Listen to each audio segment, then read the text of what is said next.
everybody, and welcome. My name is Julie Mann, and I show men and women how to lead healthy, happy, sustainable lives.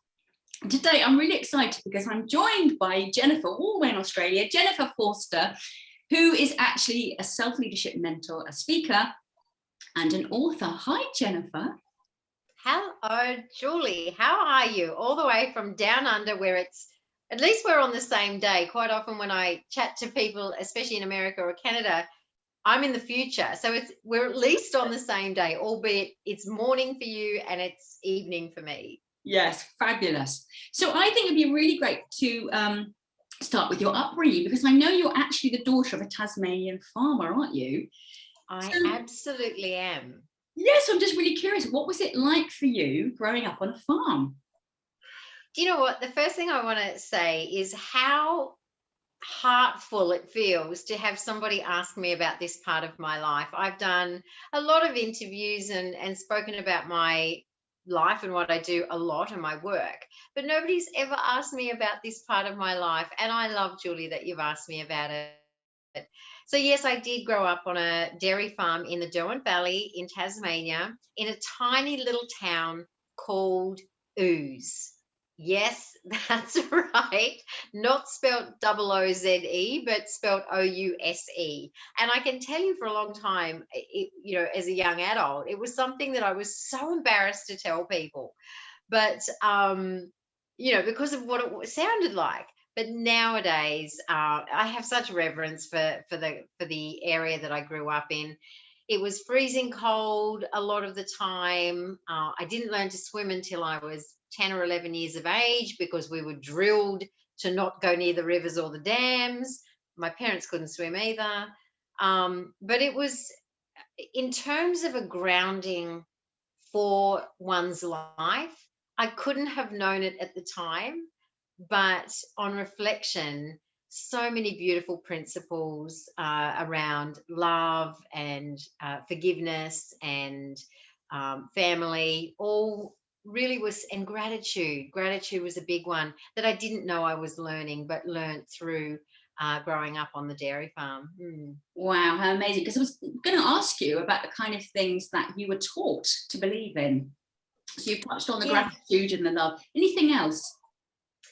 Look, that's an interesting thing in itself, and it's an interesting story because, whilst it was great and my parents were amazing, they themselves had what I would call money stories. And so there were definitely some money stories that were handed to me.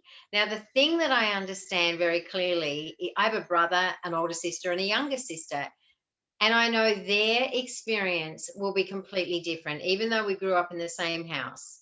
But for me, I know that I took on some beliefs around lack and scarcity. And, it's a double-edged sword. When you are raised to know that things are precious, things to be great, to be mindful of what you have.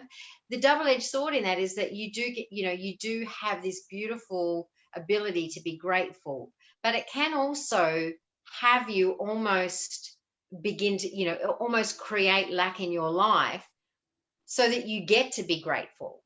So I was very aware of that. That was something that I absolutely picked up from my parents. But, on the other side of the coin, love was a lesson that I just received so fully. And I received it through my mum and dad. Again, they were married when my dad passed away. They'd been married for 43 years. And my mum had some issues growing up. She was an alcoholic. She had some other addictions as well. Dealt with that, and came back into the community and reintegrated herself, and and it was amazing. But there was a time when my siblings and I were we were really angry at her for that.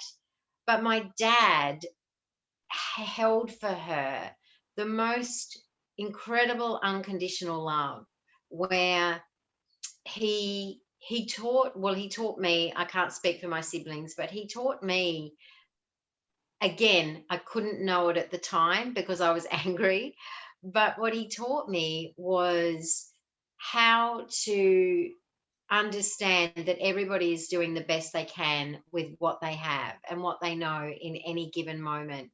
And we can judge that as right or wrong, or we can be in acceptance of that's where that human being is. And my dad did that in the most phenomenal way with my mum. He did not judge her. In fact, he loved her so unconditionally. And it definitely has been later in my life that I came to really understand that. In my book, I do share a particular story around how I transformed my relationship with my mum. My mum and dad have both passed away now. And whilst I was just so devastated when my dad passed away, when my mum passed away a few years later, I was, of course, sad, but I also noticed that I didn't feel the grief that I felt for my dad. And that was something that I really carried with me for a little while, not being able to understand that, feeling quite disconnected from, how a daughter and I'm putting the should in there, should love their mother. Um, and I did a lot of work. I did a lot of different modalities and, all kinds of stuff and, hypnotherapy and tapping and all the kinds of things, wrote letters, all the stuff. And while stuff shifted, I never fully connected to this unconditional love that I could see my dad had demonstrated. And I came upon the Kabbalion, which is an ancient text, quite a few years ago now. And in there, there's a law. There are 7 laws. It's based on 7 Hermetic laws. And in there is the law of polarity. And the law of polarity states that whatever you can see or whatever is present for you in any given moment, the exact opposite is also present in that same moment. Because humans, are very dualistic, we don't necessarily see it though, right? And so I read this law and I decided to put it to the test with my mum. And so I took both my mum and dad, and on paper I wrote down all of the traits that I loved about my dad, and then I wrote down all of the traits that I didn't love about my mum. Now, using this law of polarity, if it, to really litmus test the law, it's an ancient text, but I'm the dairy farmer's daughter from Tasmania is going to litmus test it. But I did. I decided that, okay, for every one of the traits I could see about my dad, the opposite had to be true. And I saw my dad as selfless and strong. And so I realized that somewhere in there, he had to have been selfish and weak as well. And I'm just kind of shortening this. And for my mum, I saw the opposite in her. I saw her as selfish and weak. So I had to have a look and see, okay, the opposite must be true. And sure enough, I was able to find evidence in both of them that those opposite traits that I couldn't see in them were present. And in fact, they both held the exact same traits. With my mum, for example, I saw her as selfish. And when I was able to unpack, and this takes it takes a real degree of willingness, and it takes a real degree of honesty. And if you are hanging on to a story about someone and you're not yet willing to let it go, it doesn't matter what tool you use, you're not going to be able to. But I had a willingness to want to let this go and really create that unconditional love, between my mum and I, even though it was 10 years on after her passing. And so I had a look at her life, and especially around her alcoholism. And we grew up, as I said at the start, in this tiny little country town. And I looked for where she was selfless. And I imagined as an adult, knowing what it's like to grow up in a small country town. And I realized that for my mum, she had to have known that the whole town knew about her alcohol addiction and knew about all of, the trouble that she was experiencing. And like any small town, there would have been a ton of gossip going on.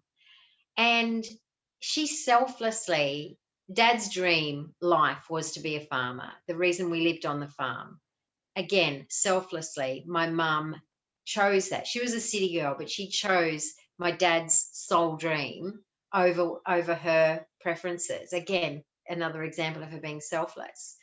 And the strength of character and the ability to not only walk back into that small town and not demand that my dad pack up everything and have us leave, she selflessly put aside, I'm sure, what she knew was going on in the town, and not only came back into the town, reintegrated herself to the point that she helped other people that had addictions, and she worked on committees, and and look, Julie, she was by no means perfect, but Doing.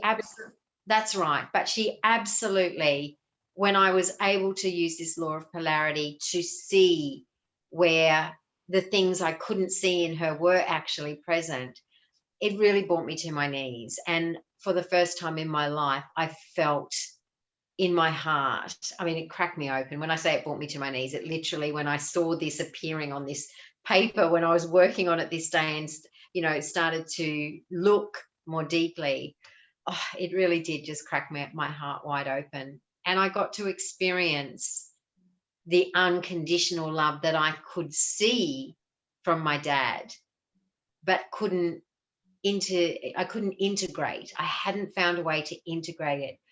There is that intellectual wisdom. We can know something intellectually, and I knew that I loved my mum intellectually, but I didn't have an integrated experience of that love. And by doing that exercise, fully transformed my relationship with my mum 10 years after her passing. And it shifted my relationship with my dad to a deeper level as well. Yeah. Wow, that's an amazing thing. I'm so grateful, actually, Jennifer, that you've talked about all of that. And I just think for anyone watching, maybe they're dealing with a relationship and not feeling what they think they should be feeling. I mean, certainly I am going to practice that exercise. So thank you so much. So you talked about your story, and I know that you actually describe your story as a modern day take on the Wizard of Oz. Why is that? Why do you say that? The reason I say it is because Dorothy was on this search for the thing that she had with her all the time, right? We know that if anyone is, if you haven't seen The Wizard of Oz, the short version is she gets caught in a storm, bumps her head, dreams this whole, Technicolor movie that we get to experience. But the whole time she's trying to find her way home. And she meets these characters along the way. One is Courage, it's the lion, and then there's the Tin Man who was searching for a heart, and then there's the Straw Man, who was looking for a brain. And when you get to the end of the movie, she discovers this Wizard of Oz who is really just a man, standing behind a cloak with a big loud speaker, reminds her that everything that she's seeking is within her.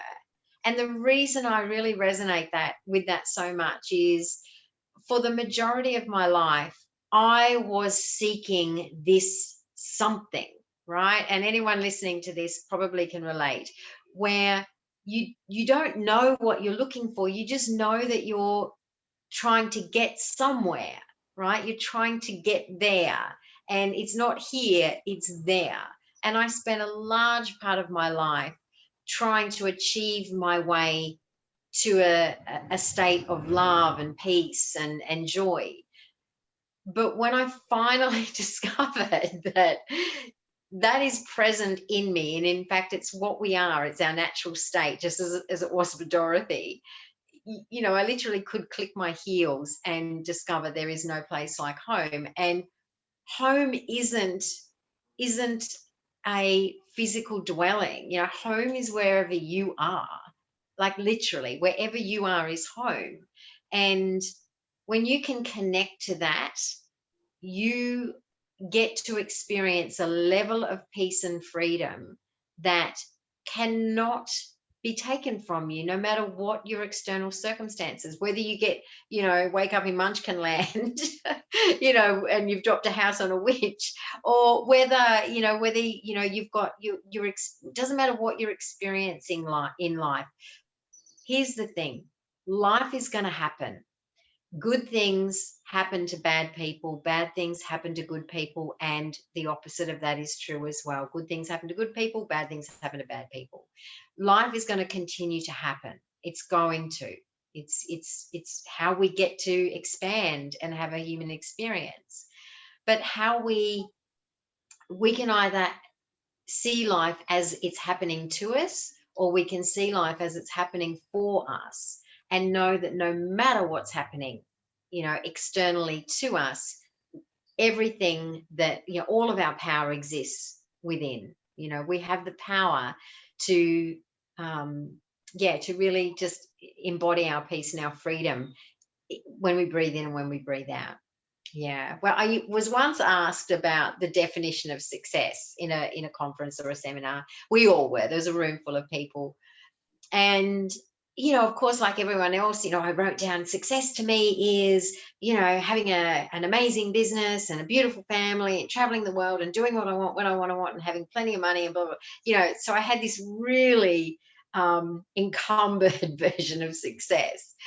And as I left the conference, it wouldn't leave me. The idea of this wouldn't leave me. And I kept thinking about that, going, So at the, I had success hinged on a lot of external stuff. And I'm like, so if I look at the opposite of this, then if I don't have all of that, let's just play devil's advocate here, that means I'm not successful. Well, that's just not true. So I started to really unpack that definition of success. And I kept whittling it down and whittling it down and whittling it down until I realized that when I removed every external tangible thing that needed to occur, I got it down to when I breathe in and when I breathe out. That's my definition of success now, when I breathe in and when I breathe out. And I can tell you, Julie, there is so much peace in my choosing and my planning and my, trust in life when I know that all that I need to know about whether I'm successful or not is if I'm breathing in and breathing out, then I'm successful.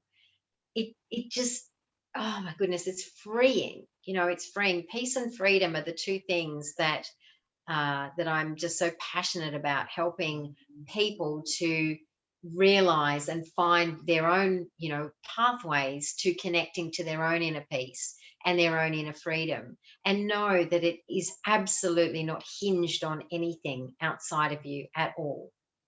I absolutely love that. So simple. Yeah. We take that for granted, and actually, if we're not breathing in, breathing out. Yeah.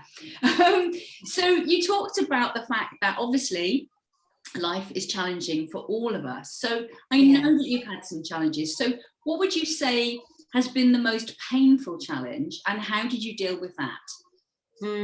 For me, and I know that there are going to be people listening to this that have experienced, mountains of grief, mountains of trauma, mountains of tragedy.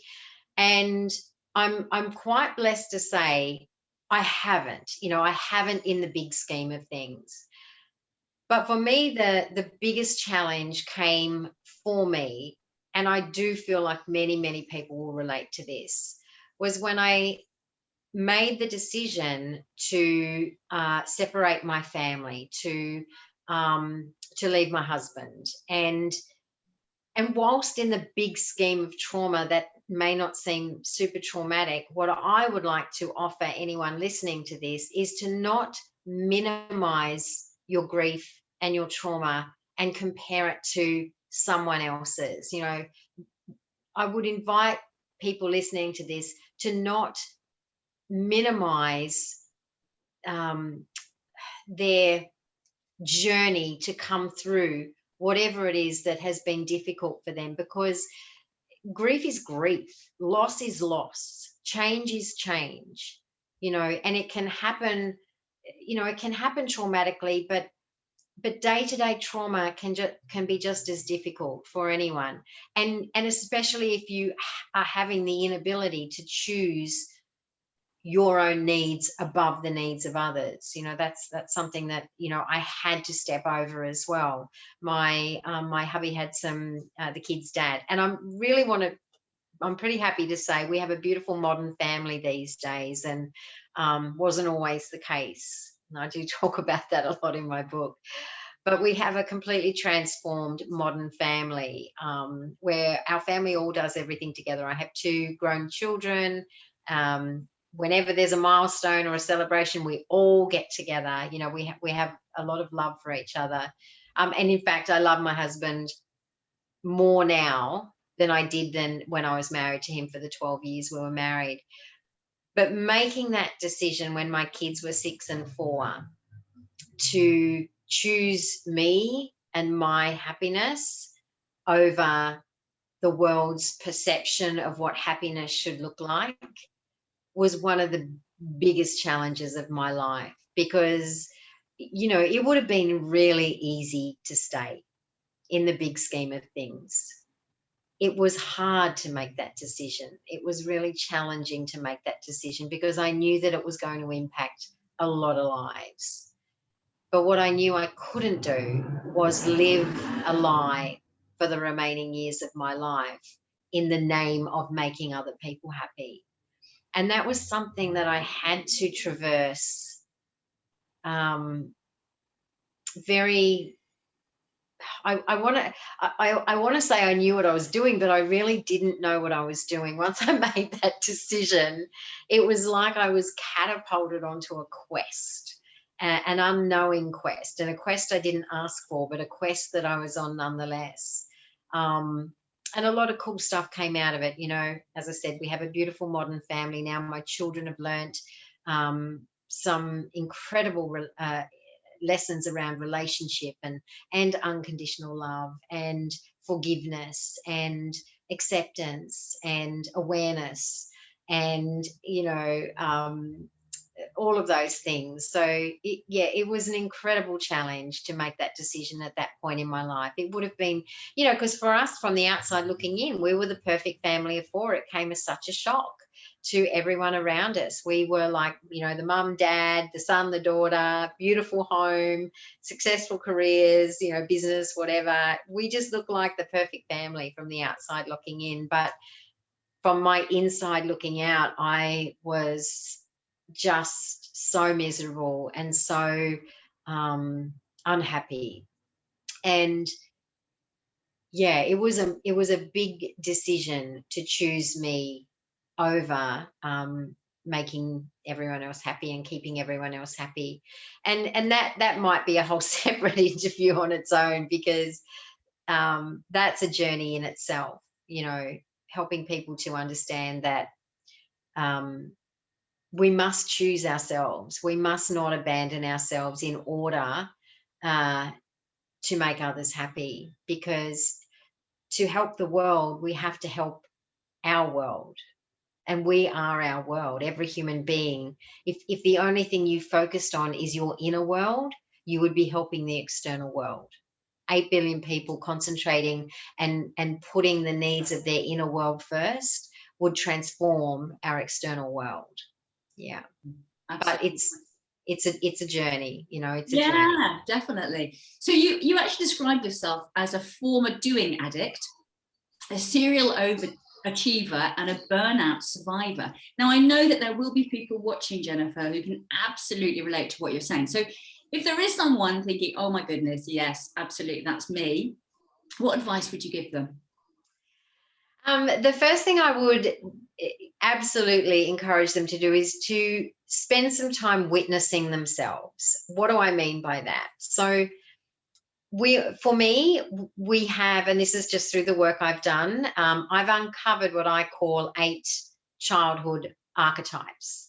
For me, I was an achiever. What does that mean? As a 5-year-old, roughly 5-year-old, I got love for doing stuff well. I got love for being a good speller. I got love for being good at sport. I got love for being good at music. I got love for, being a little performer. I got love for being smart.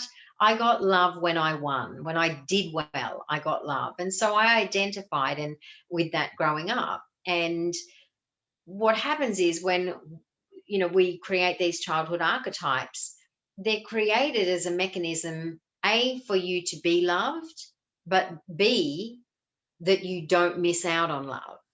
So I knew that if I won, succeeded, achieved, people love me.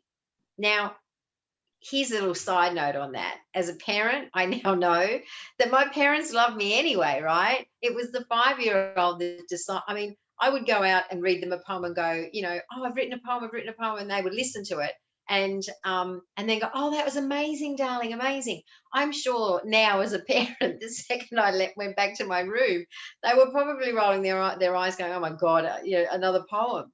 But it doesn't matter. When you're a little kid, you make stuff mean stuff. Everybody does. No one is exempt from this. If you've got kids, know that your kids are making stuff mean stuff too. We can't control this. It's part of the human experience. So for me, I had this meaning around being an achiever. And so achieving was great. It meant I got loved. But it's the opposite component to that, which becomes our default habits and patterns in life. So for me, if I didn't win, succeed, or achieve, the risk is that I wouldn't be loved. So my whole default habits and behaviors were geared around doing. I was this unconscious goal setter. I would just, when I finished one goal, I would just go to another. I was like Tarzan of the goal setting jungle, just swinging from goal to goal to goal to goal.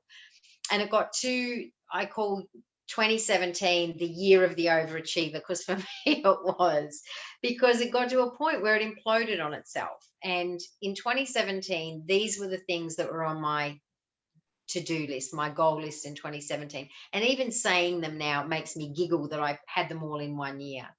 But I was engaged by a couple of entrepreneurs to take a business plan and put it into a building that hadn't been built. And I said, yes, sir, I can do that. And I'll make it fully profitable in 6 months. I also decided that at the same time, it would be a really good idea to do my MBA. And at that point in Australia, you could do it in 12 months. You could do back-to-back subjects and do it in 12 months. So I went, yes, I'm going to get that done as well. A bit of an adventurer. So I thought, okay, I want to go on an adventure this year as well. I'm going to trek to Everest Base Camp. Yep, on the list. And then I kind of, thought, well, if I'm training for Everest Base Camp, I like trail running. I'm going to put a 100-kilometer ultra trail marathon on my list as well. So that was my 2017. Working 60 hours a week, studying 40 hours a week, training to trek to Everest Base Camp, training to run 100 kilometers, in open terrain. And so by the end of the year, tick, tick, tick, tick, tick, got it all done, got to the end of the year, came back from my grad ceremony and collapsed with a mystery illness. I giggle at that now because that's just hilarious. Collapsed with a mystery illness. I spent a night in hospital. They thought I had viral meningitis. Really, all that was going on was my soul just said no. And I want to offer anyone listening to this, if the universe puts you on your butt in some way, know that your soul has orchestrated that on some divine level to get your attention, to try and trip up this unconscious pattern that you might be having, that you might be stuck in. So I knew enough to know that there was a pattern at play. I'd done I was working as a coach and helping people. I could see there was a pattern at play here. How could I have just had the most successful year of my life and now be sick, depressed, shell, just empty, void. And all I wanted to do was set another goal. I'll just set another goal. And I'm like, hang on. I can see something here. So when I unpack that, I ask myself this question, and I invite all of my clients to ask this question. who would I be if I didn't set goals? You can put anything in that. I had set goals in there, but you could put, who would I be without my bank account? Who would I be without, being in service? Who would I be without my social media following? Whatever you want to put in there. But ask yourself, the thing that you strive for, who would you be without that? And if you, like me, gasp and it feels like I would rather die than not set goals, then you know that you are in a self-perpetuating pattern. You are in a pattern that creates it and then solves it, creates it, solves it, creates it, solves it. And until you can become aware of that pattern, you will continually, for me, mine was achieving. It doesn't matter if you're a martyr or you're a peacekeeper or you're an academic. It doesn't matter what your thing is. You will have perpetual burnout. You will have perpetual exhaustion. You will have perpetual where you get to the point where you just go, oh my God, I've just got to exit the world for a bit. And then you come back again. And if anyone can recognize that they've got those loops in their life, I would offer there is an unconscious pattern at play that has you. You do not have it. It has you. And the way forward from that is self-awareness. So I started by saying we need to spend some time with ourselves and start to just observe you in your day. Spend 2 or 3 minutes, 2 or 3 times a day, kind of stepping out and just witness yourself. What are the things you do on autopilot? What are the things you say on autopilot? What is, when this happens, what's your auto response? And start to just go, isn't that interesting? Look what I do there. That's my automatic response. And then start to question that. Who would I be if I didn't have that automatic response? And start there. Absolutely brilliant. Oh my goodness, what gems, Jennifer. Thank you. You mentioned the book, and I know your book is called The Power of the Peaceful Woman. What had you decide to write that? Was it a burning desire?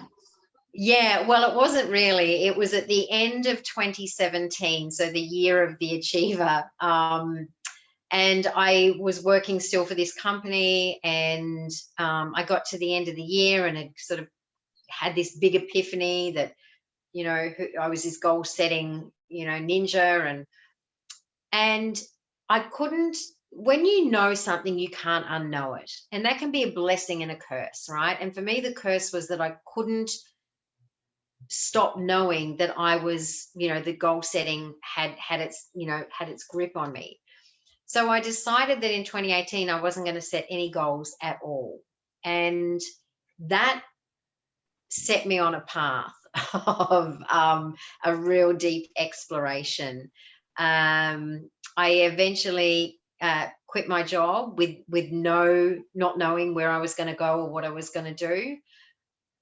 But I knew I had to let go of everything that I had decided was me so that I could actually connect to and find the truth of me. It's like, I give the analogy I give, it's like our whole life, we're just moving through life and people are handing us coats, right? And we just keep putting on, oh, okay, I've got to put on that coat now. So you put on that coat. And then someone will hand you I've got to wear that one too.